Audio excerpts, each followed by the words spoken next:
भारत की सुरक्षा चुनौतियां लगातार बढ़ रही हैं। हाल में हुए ऑपरेशन सिंदूर के बाद भारतीय वायुसेना यानी आईएएफ अपनी ताकत बढ़ाने पर गंभीर विचार कर रही है। अभी तक वायुसेना की अधिकतम सीमा 42 स्क्वाड्रन है, यानी करीब 750 फाइटर जेट्स। लेकिन हाल के आंतरिक आकलन से संकेत मिल रहे हैं कि ये संख्या भविष्य की जरूरतों के लिए पर्याप्त नहीं होगी।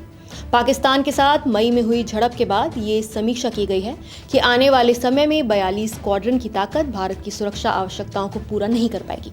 आपको बता दें कि एक स्क्वाड्रन में 16 से 18 जेट्स होते हैं।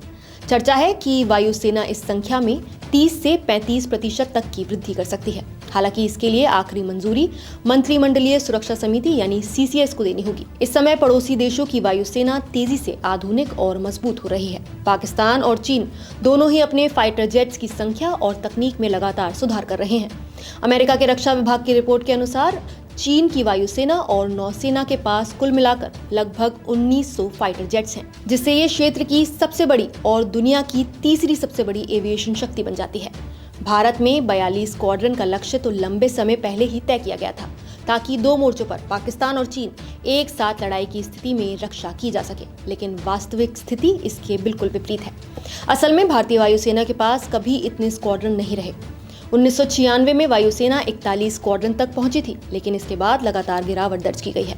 26 सितंबर को वायुसेना अपनी आखिरी 2 MiG-21 स्क्वाड्रन रिटायर करने जा रही है। इसके बाद भारतीय वायुसेना के पास सिर्फ 29 स्क्वाड्रन बचेंगे, जो पिछले 6 दशकों में सबसे कम ताकत है और 1965 के भारत पाक युद्ध के समय से भी कम है। MiG-21 को रिप्लेस करने के लिए तेजस मार्क A1 को शामिल करने की योजना बनाई गई थी, लेकिन इसकी डिलीवरी में भी देरी हो रही है।